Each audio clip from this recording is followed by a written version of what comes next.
have senator judges na may konting background in regards to the movement of confidential funds. Could they use this personal knowledge in their decision sa ruling, or is the ruling strictly based on yung testimonies ng witnesses? You're right, no? Yung nakalagay sa ating rules of court, rules on evidence natin, the senator judges or any judge must also consider the experience of common human people, no, with reasonable intelligence. So, kasama yon sa kanilang pagde-decide kapag nakita na nila yung buong picture ng mga ebidensya at saka yung mga testimonya ng testigo. So, they will factor that in their decision. So, does this mean, attorney, na yung occasional or seemingly non-answer ng ating witness does weaken yung kanyang testimony? Isa pong technique at strategy ng mga abogado yan na itetest po yung credibility ng testimonya ng witness by comparing it with common human experience. So, isa po yung impeachment strategy. Kung ano po yung maisasagot ng isang testigo, yun po yung pagbabasehan ng ating senator judges kung satisfied ba siya na credible yung testimonya ng testigo na yon o hindi po. And then also, attorney, there's already discourse na yung testimony ni Ms. Gina Acosta seems scripted because yun nga, like also pointed out in the court, na paulit-ulit yung sagot. What or how does the impeachment court approach this? Meron kaming tinatawag sa korte, no, na applicable din naman dito dahil Supreme Court decisions are part of the law of the land, na minor inconsistencies in the testimony actually strengthen the credibility of the testimony.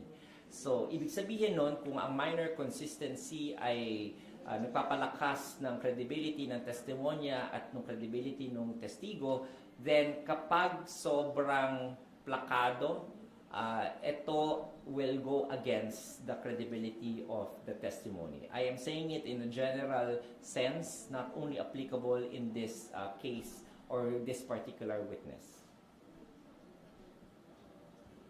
Attorney, parang nabanggit po kasi kanina na may natanong si Gina Acosta, nagtanong dun sa defense attorney kung paano yung procedures, parang 2 weeks ago daw. Pwede bang makipag-usap yung isang witness sa either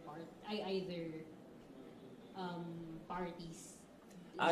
Yes. Usual po sa court proceedings at saka sa strategy ng mga abogado that if you are the witness, if you are the counsel or party presenting a witness, na i-rehearse mo muna yon.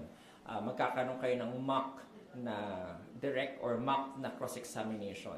So, parte yun ng isang strategiya. Now, whether this witness was rehearsed or not, I'm not making any conclusion as to that matter. Pero isa po iyon sa pwede ring i-test ng ating mga counsels, pati po ng mga senator judges in terms of impeaching the credibility of the testimony of the witness. Kapag masyado pong rehearse, pwede ring makita yan na nakakasama, no? Pero hindi naman pwedeng hindi rehearse. Kasi as a counsel, syempre gusto mo kung ano yung mga ikukwento ng testigo, yun talaga ay mailabas sa magandang paraan para maintindihan ng mga hukom.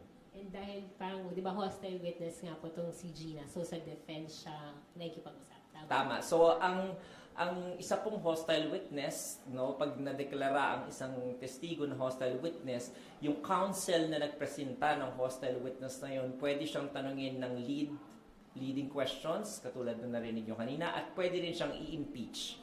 So, ayon po yan sa Section 13 at Section 10 ng Rule 132 ng Rules on Evidence.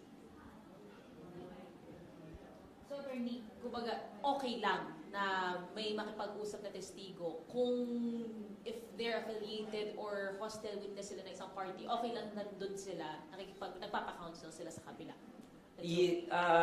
Walang mali doon because of the fact that she was qualified and it was actually stipulated on by both parties na siya ay isang empleyado ng respondent at matagal na siyang empleyado doon.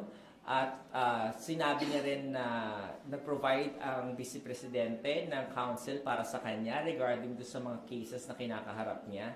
So, yung kung sinong counsel yon hindi natin alam. So, ngayon dahil siya ay hostile at yung adverse yung kanyang interest at mas inline yung interest niya doon sa interest ng respondent, then we can conclude no na maaaring siya rin ay nabigyan ng instructions ng ating defense counsel or ng respondents counsel. So ito ay natural lamang no na poprotektahan mo syempre yung kliyente mo no, yung kaso mo. So kung yung respondents counsel was able to rehearse if ever no, of course we're not saying that she was rehearsed.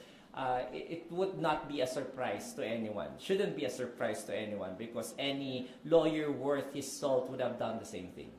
And attorney, does this apply to every witness out there na nakapila? Just in case lang naman, pero wala pa kunwari, hindi pa sila declared na hostile witness ng either of the party, pwede po sila magpa-counsel sa either of the party?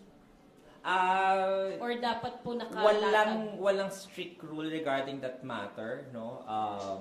It is, of course, as I said, kung sino nagrepresenta ng witness na yon, then i-rehearse niya yung witness na yon. No? Kung mga before, like kunwari sila NBI Director Matibag, di ba? Parang yung ating House Prosecution Panel ang nagpresenta sa kanila. So, syempre, nakapag-usap na silang dalawa. Kaya, inamin naman ni Director Matibag na meron silang pag-usap with the House Prosecution Panel because of the coordination and also the topics to be discussed or the questions to be asked. But not, of course, pag sinabing rehearsal, yung tanong lang at saka yung tanong lang yung nire-rehearse para makapaghanda yung isang testigo.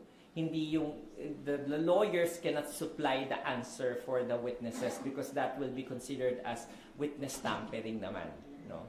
So, kailangan, yung para lang mabihasa yung isang testigo sa katanungan at ma-reform lang yung mga sagot niya kung sakasakaling medyo hindi malinaw yung pagkasagot.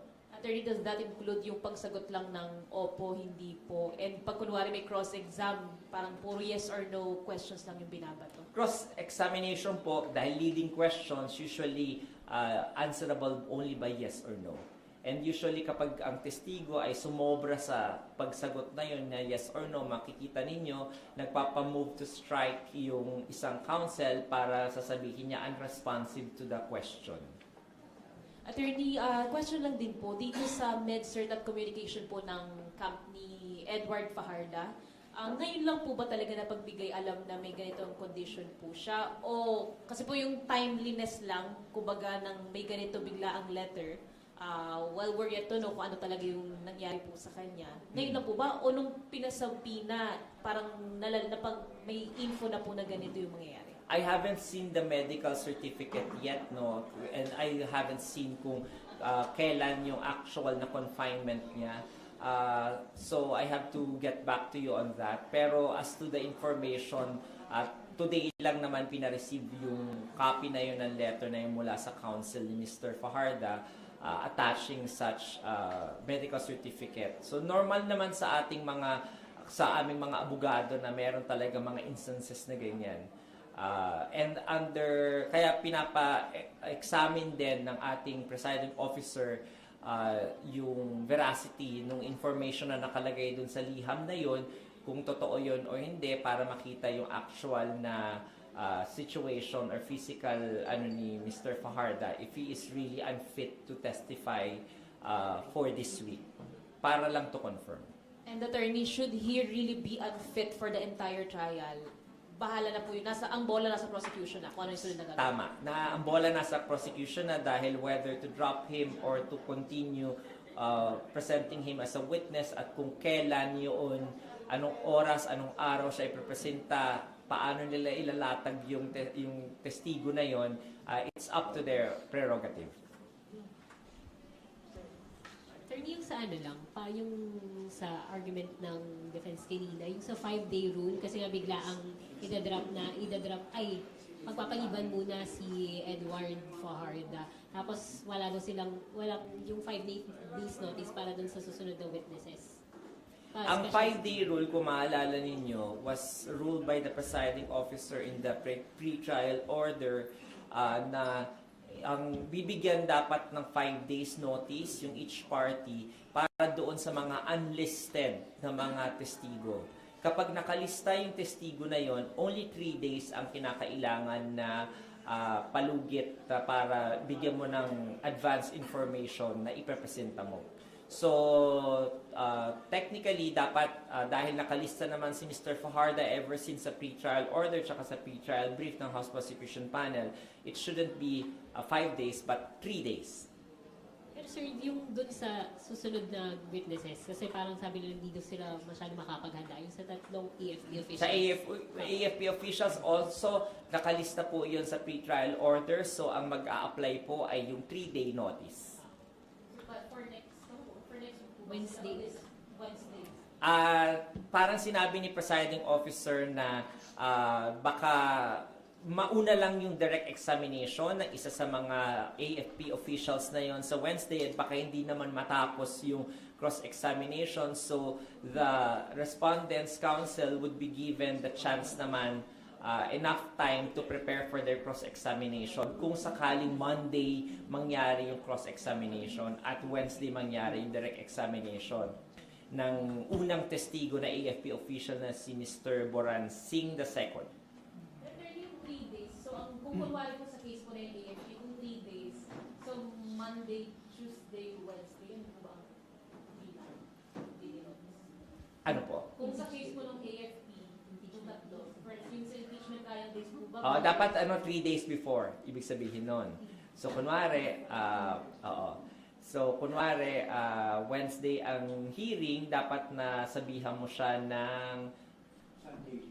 Ng mga Sunday. Kasi you don't count the day na kung kailan mo ipinaalam eh.